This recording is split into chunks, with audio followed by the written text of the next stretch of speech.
Welcome back, Gearheads, for another Drop the Mic. And I should mention, go back if you missed it and check out last week's episode. Me, Ted, and intern Justin did. I thought it was a pretty fun breakdown of Hannah Gadsby's special. We pretty much shit all over it. You get some insight into who Hannah Gadsby is, and I think it's just fun to mock someone's special because we usually have fun doing that at the end of the show. We stretched it out to like an hour. I think we did on it or something. But the reason I'm telling you about it is because it got taken down for a minute. I think there was a copyright strike against it or something. I don't know. We were told we could use it, and then we weren't, and then it got taken down, and now it's back up. So I guess it's good to go now. But it got taken down and had no views, so I don't know if people saw it live or whatever. But regardless, if you haven't seen it and you don't know what I'm talking about, go to the last episode of Drop the Mic and check it out because I thought it was a good one. But here today, we've got a slightly different episode, only in the sense that we've got a lot of news to get to. And instead of comedy specials, I got a couple shows and movies to recommend you guys. And what's technically a Dave Chappelle comedy special. I think it's odd that they branded it as that, but we'll get to it. But first, I want to talk about I saw last night, actually, as we record this. I watched Pete Davidson's new movie, The King of Staten Island, with Pete Davidson, Bill Burr, Marissa Tomei is in it. A lot of big stars, and Judd Apatow produced it. And there was a lot of hype around this, and I figured I'd give it a review because it's big. A lot of stand-ups are hyping this up, and Pete Davidson's obviously become very famous and I guess a controversial figure, even though Pete Davidson is one of the weirdest guys to talk about in comedy or entertainment or anywhere because he's never really made an impact on SNL. What you know about Pete Davidson is he's young. He got on SNL when he was like 21 and that his dad died on 9/11. But I do think Pete Davidson's funny. A lot of people don't. I think a lot of people overrate him, underrate him, but he's not untalented, but he's never had a breakout character or sketch or he doesn't do impersonations or anything. There's nothing on SNL you can point to as to why he's so big. And everyone says he's big because of Ariana Grande, but he was a pretty big name before that. He did the Comedy Central roast and shit. And I don't know how he got to that level other than the fact that I guess he hit when he was young and people were interested in that. I don't understand it. But everyone attributes it to Ariana Grande and Kate Beckinsale. But look before that. Pete Davidson was a big name before Ariana Grande.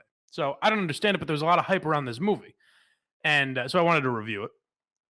And I think what happened with this movie, or what will happen with this movie when you hear people talk about it, is what happens with Pete Davidson a lot, unfortunately, is that he got too famous to be judged on the level that he's being judged on. And you've heard me say that about Amy Schumer before too, and people like that, where this movie shouldn't be under the scrutiny it is. What I like about it is that Pete Davidson didn't go the route of, or Judd Apatow. I guess I don't know who's in real control there. I assume Pete Davidson had some say because it's a lot of his friends. But he could have very easily gone the route of, ask Lauren Michaels and Judd Apatow to help me get a million famous people in this movie. But instead, he went like, let's put Bill Burr in it. Let's put Ricky Velez and Carly Aquilino. And I liked the cameos from people who I've liked as comedians a long time. Rich Voss, Bonnie McFarlane, Mike Vecchione. You see people that aren't typically in big Hollywood films like this. And this is, even though it was straight to on demand, that's only because we can't go to theaters right now. This was a big Hollywood film. It was promoted a lot. It shouldn't be judged on that level, and I don't know why it is, other than the fact that it's Judd Apatow and Pete Davidson, because it's kind of your typical. If you've ever seen any rom-com that comes out now, right to Netflix with like Adam Scott or Ben Schwartz or that level of guy, that's what it reminded me a lot of. It's this kind of B-level romantic comedy that has some funny moments. It never really hits hard. You're not crazy interested in it, but it might be a nice night on the couch with the girlfriend. That's what it was to me. I think the comparison I've used is that I think with the storyline, it's basically about kind of like Pete Davidson's life if he didn't become famous. He's a 24-year-old kind of a loser who lives in his mother's basement, doesn't know what he's doing with his life. And I would just say I should be the target audience for that, honestly. Like a depressed weirdo, awkward, feels out of place, doesn't know what he's doing in life. I should be the target audience for that, and it didn't hit me. So I don't know if a mainstream audience is gonna love it. But I was surprised when I put out on Twitter, because if I tweet about Pete Davidson ever, the reaction I usually get is "fuck that guy." This was people were like, "Oh, I was actually pleasantly surprised." I don't know if that's what the mass reaction will be, because I thought it was underwhelming. There were maybe two or three like genuine laughs where I actually laughed out loud at the movie. Maybe I wasn't in the right frame of mind, but that's all it hit for me. And especially, like, I'm a guy that I love Bill Burr, and there are a couple other comedians that I mentioned that I like a lot. So you'd think I'd be laughing at it.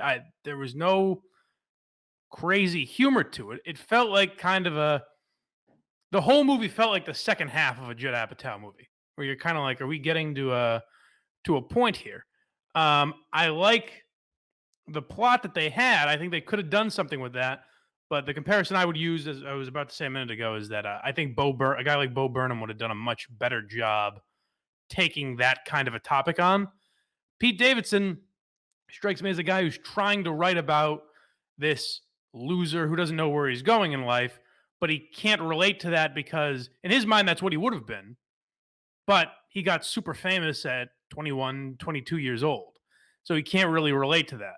A guy like Bo Burnham knows how to do that. He's a little old now, but he knows how to relate to that. He wrote that movie Eighth Grade, where he can get inside the mind of a fucking eighth grade girl. So for whatever reason, he's got that ability. I don't think Pete Davidson does. And if you go back and listen when I reviewed his special, I said similar things where it's a little shallow. It's kind of like if I was writing a movie about my life, honestly. It was a little shallow. The jokes weren't crazy original. And it felt like a guy who was kind of, a 24, 25, I think Pete Davidson is now, 25-year-old comedian writing a movie where he doesn't have a ton of life experience. He kind of got thrown into comedy fast. So you can tell there's a glimmer of humor. You can tell that he's a funny guy, but he's just not quite there yet. So that's how I felt about it. Maybe you'll feel differently. It wasn't horrible. I would recommend you go watch it. Maybe wait a minute. If you're watching it alone, I wouldn't recommend spending the $20 on it. If you're with 4 or 5 people, maybe split it. But I wouldn't recommend sitting there alone and wasting $20 on the King of Staten Island. But when you can get your mitts on it for free, or maybe for a couple bucks on demand, it's worth a watch. I guess if I'm grading it, I'd give it about a 7, 7.5, 7.5. It's it was fine. It was watchable. I didn't want. Oh, that's the other thing I should mention. It's 2.5 hours long. I don't know if Judd Apatow does this just to fuck with his audience now, but ever since Funny People, the knock on him is, dude, make your movie, cut at least a half hour out of your movies. I was just on Quantum Week talking about Walk Hard, the Dewey Cox story, which is a Judd Apatow movie that's only 90 minutes, and it's beautiful. Tells all the story that needs to be told, especially in a comedy. There's no reason, unless you've got 2.5 hours worth of jokes, there's no reason for a comedy to be 2.5 hours. And the ending kind of went nowhere. There's some plot lines that are sort of unresolved. The way that it's sort of a Judd Apatow bromance movie is the relationship between Pete Davidson and Bill Burr, and that has kind of a corny, like I said, shallow sort of ending. And the relationship with him and the girl is kind of A, very predictable, but B, also doesn't really tell you anything interesting. So I thought it was fine, but a little long and not as funny as you'd like to be if you see a comedian as big as Pete Davidson is making a movie with a guy like Bill Burr. So a little disappointing.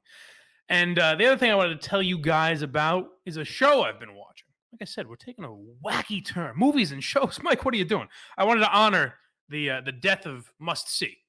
Not the death, the hiatus, I guess. The TV show that I do, Must See, is going on a little break for now. I'd like to keep doing it. So I guess if you watch that show or you know what it's about and you want to keep it going, reach out to me. Because I like that show a lot.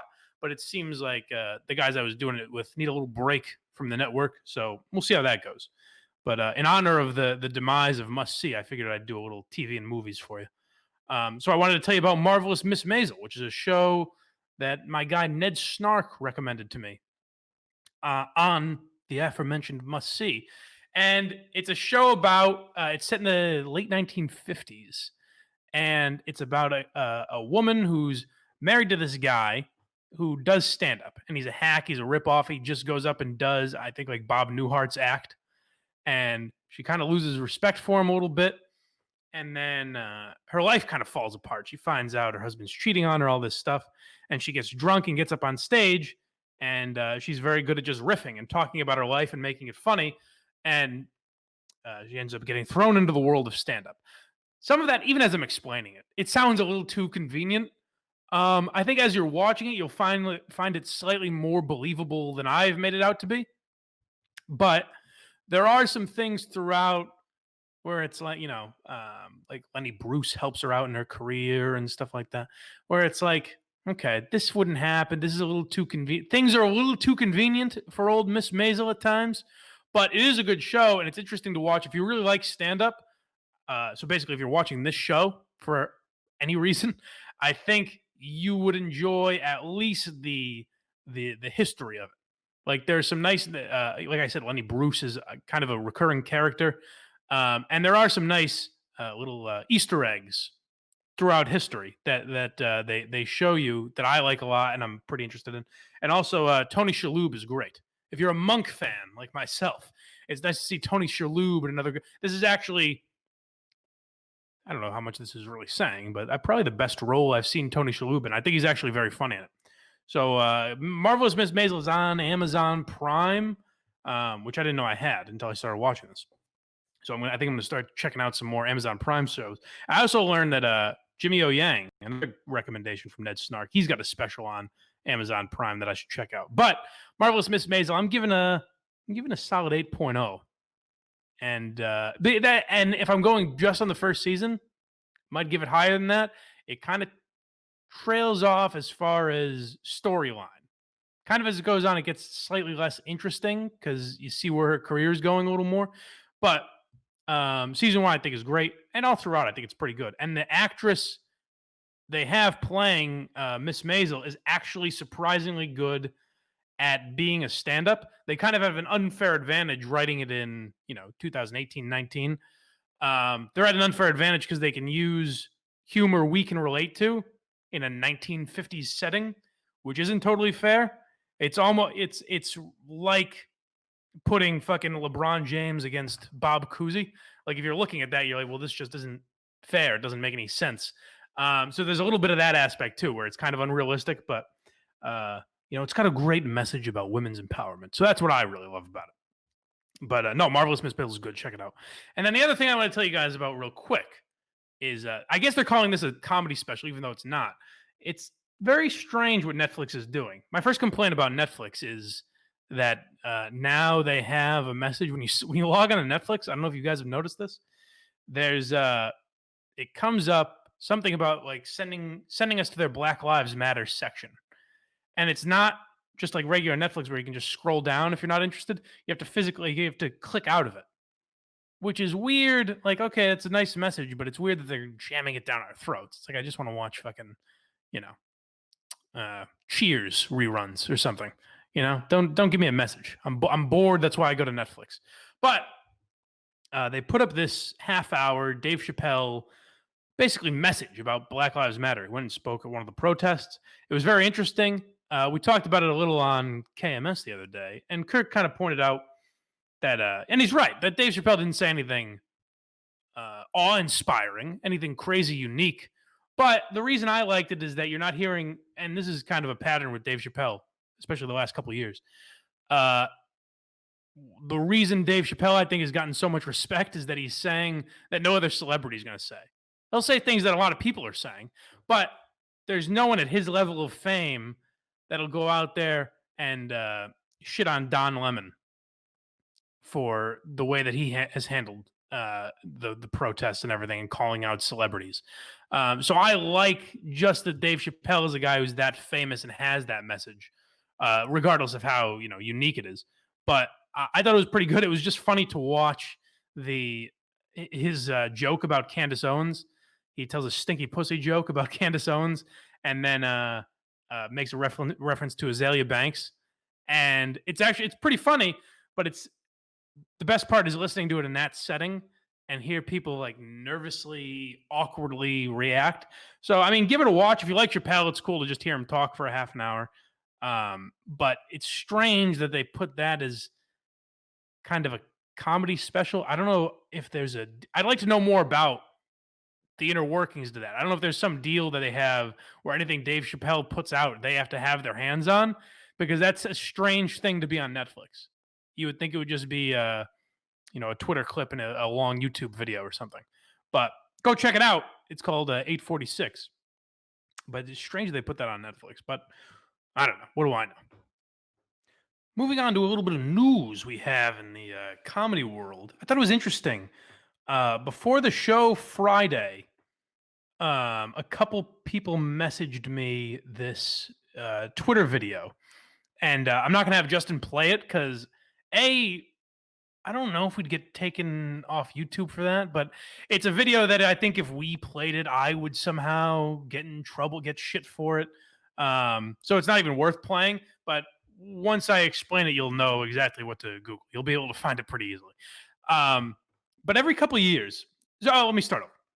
Someone messaged me a tweet that was going around, basically of Howard Stern and Blackface on a sketch he did. I believe it was on his old Channel 9 show back in the early 90s. And it's a sketch where, if you're my age, you might not even know this happened, but Ted Danson and Whoopi Goldberg showed up at a roast together. Ted Danson and Whoopi Goldberg were. There's a lot of weirdness about this entire story if you don't already know it. But Ted Danson was dating Whoopi Goldberg. That's your first like, what the fuck that happened moment. But Ted Danson and Whoopi Goldberg showed up at this. I think it was a roast that they showed up to together, and Ted Danson was in blackface. And I guess he's commented about it over the years and said that Whoopi was in on the joke. And I don't know if it was done as some social commentary. I don't know enough about that. I should look more into why Ted Danson actually did it. But then where this story comes in is Howard Stern did a sketch, maybe even more bizarre, with Sherman Hemsley, who you may know him as George Jefferson, and Robin Quivers on this Channel 9 show, where Sherman Hemsley is playing Whoopi Goldberg, Howard Stern is playing Ted Danson, and Robin is interviewing them. And Howard Stern is in blackface, as Ted Danson was. And in this sketch, like I said, go look it up. It's a fascinating bit of history.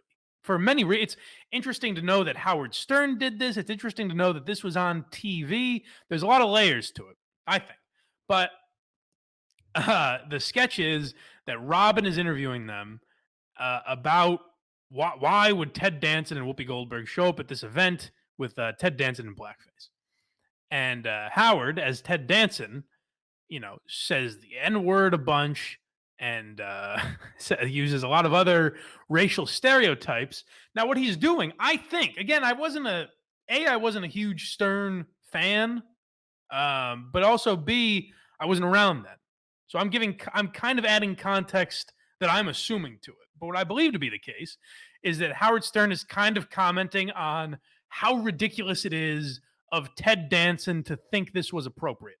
And in Howard Stern shock jock fashion, going way over the top and using racial language and all that. And Robin is pretending to be offended by it and everything.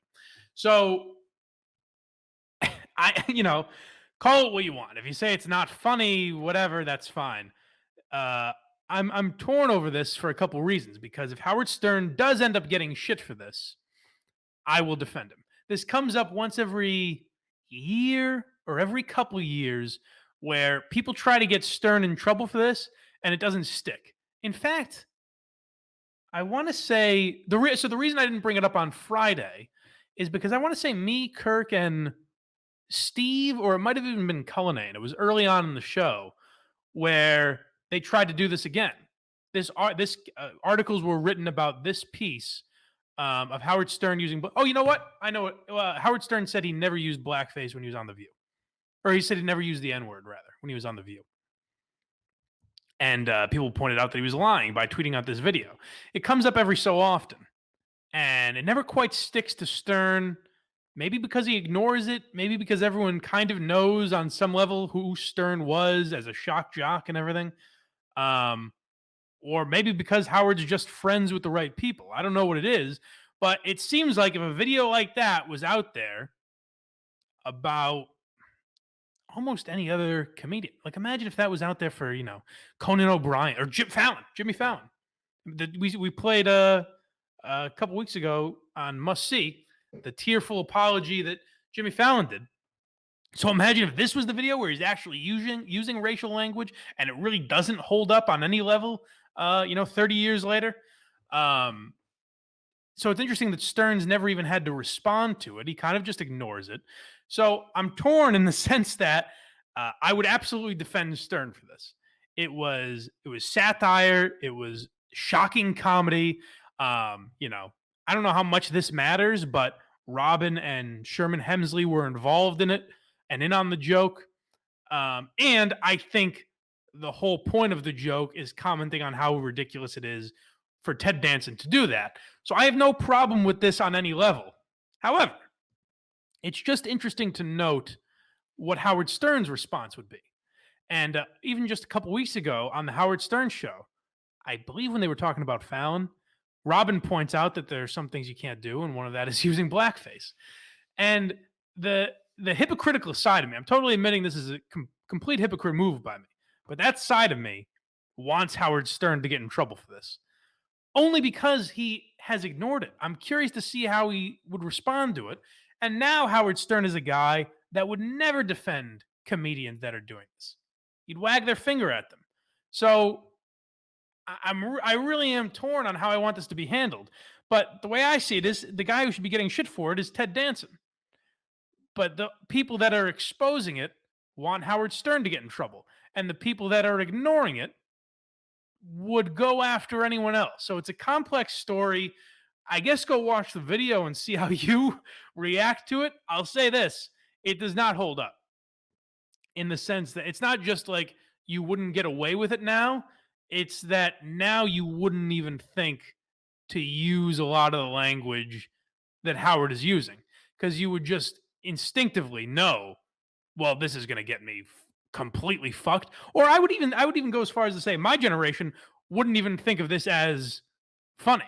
We would just, I mean, we might think of it as shocking and outrageous if you want to just be shocking, but we would look at this and say like, oh, that'll just get us fucked. We know that is something that would immediately, get you fired from your job or canceled or whatever. So it's fascinating that that's out there in general. Page Six picked up on it. I don't know. I haven't seen anywhere else run with it yet.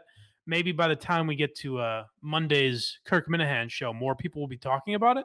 But I haven't seen a lot about it yet. But it is something that comes up every couple of years with Stern, and I hope Howard has to respond to it at some point. Now, for the podcast, I've only got one recommendation for you this week, and it's one you've heard me talk about a lot.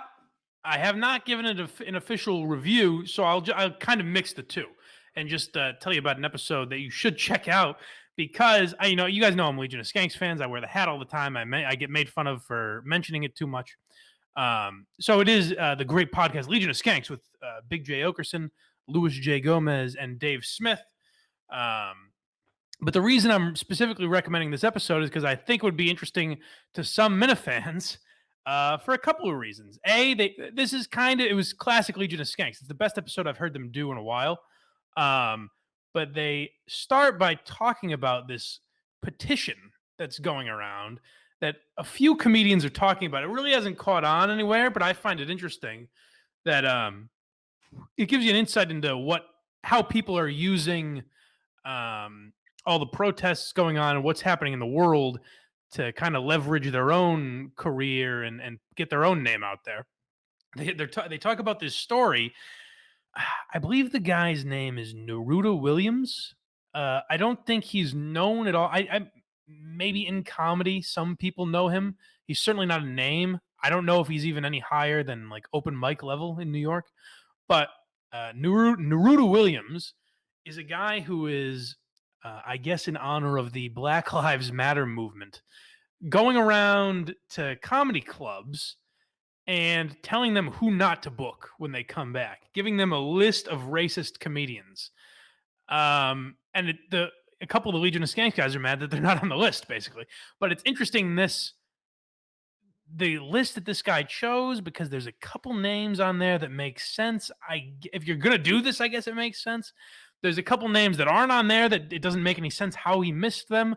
But it's strange because it's mostly unknown comedians, open mic level or opener slash feature level. But it's almost entirely a list of names none of even I don't know. Even I, the expert in comedy that I am, don't know 99% of the names on this list.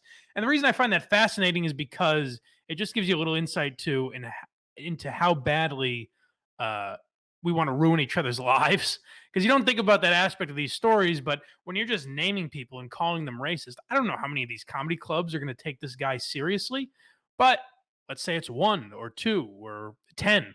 You're costing these people work. People that don't make a lot of money in comedy, I'm sure. You're costing them their livelihood based on some cause that you want Twitter applause for. And a lot of the names on this list are not racist people. I'm sure some of them probably are, I guess, but most of them probably are not. It's very strange, but it's funny to listen to them talk about. And the other thing I thought Minifans would be interested in on this episode of Legion of Skanks was that Talib Kweli is going after them. I guess Talib Kweli started going after Dave Smith, a big libertarian comedian who hosts. He also hosts Part of the Problem. Pretty good podcast. If you're a libertarian, you might want to check it out. But Talib Kweli, old friend of the Kirk Minahan show, started going after these guys, and it's all the same. It's just funny to hear them talk about and break down Talib Kweli the same way we did, where it's like they're kind of just like, hey, it's this guy with 1 million followers that if you're a rap fan, you liked him as a kid, and you see that he's going after you, calling you a racist, and you're like, what the fuck? And then you look at his Twitter timeline and you realize, he has 1 million followers and his tweets are getting 8 likes, and B, what was B? I can't remember. But B is that he calls everyone. His day is finding people and calling them neo Nazis and white supremacists. So it's a good episode of Legion of Skanks. I would check it out. It's just funny to me. The reason I think the Minifans would like it is because it's nice to get a little check in onto what Talib Kweli is doing, and I think they tackle some topics that if you like the Kirk Minahan show and you're all caught up on that, and you have an extra free hour or two, I think that's worth a listen as well. And then we usually end by breaking down comedians and giving our critiques on certain people's acts or what they're doing. But this week, there's so much goddamn negativity in this world, isn't there, folks? Isn't there? Just that I wanted to lift someone up and just show you guys someone, basically just an Instagram you should check out. I didn't want to do too long this week. We had a lot to get to, but I think we were able to do it in a concise amount of time. So this week, I'll just leave you with a video I saw on Instagram that I thought was very funny from a guy who I think deserves a lot more credit. I don't know if you guys have heard of Kyle Dunnigan. Kyle Dunnigan, rather. At this point, you may have. He's done Rogan's promoted him a lot. So if you're a comedy fan, you probably at this point know who Kyle Dunnigan is. But it's another example. I've talked about Sam Morrill and Mark Normand, who aren't able to get Netflix specials for some reason. Kyle Dunnigan's a guy whose career kind of amazes you, because when you look at how talented and funny he is, it's amazing that SNL hasn't been interested in him at any point over the years with the impressions he does.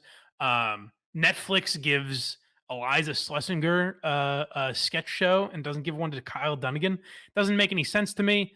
I guess he was Tig Notaro's writing partner, and when you look at how funny Tig Notaro is versus how funny Kyle Dunnigan is, it's very strange which one became more famous than the other. So Kyle Dunnigan's a guy. Now he has a lot of Instagram followers, but even so, he's probably not as well known as he should be. And he tackled, again, a video we talked about on Friday on the Kirk Minahan show. I wasn't really aware of it before that. I heard some chatter about it. I hadn't seen it before we talked about it. And even now, I guess it's kind of started to die down. But my new thing is just promoting anyone who's not falling into this trap of we have to take things seriously. Now is the time for honest and serious conversation, even if you're just a dumb fucking comedian or podcaster. Why do you need to take things seriously? So I like that Kyle Dunnigan did this.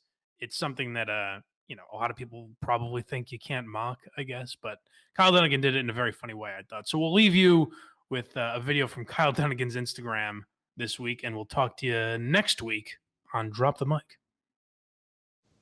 I take responsibility. I take responsibility. I'm on the fence about it, but I'm listening. I take responsibility for every unchecked moment. For every time I said, give me 5, on the light-hand side. I take responsibility for not listening to Megan. And And leaving me knickers on the floor. they're called underpants. I will no longer allow an unchecked moment. I will no longer throw away the African-American part of the Oreo cookie just to get to the creamy white middle. I will hire more black hookers. Going for a jog should not be a death sentence. Sleeping in your own home should not be a death sentence. Sorry, I guess? I don't know. We are no longer bystanders. Well, who the hell's that broad? Racist, murderous cops need line. The only time it's going to stop is when you start truly holding the perpetrators to account. Start putting them in jail. You're welcome.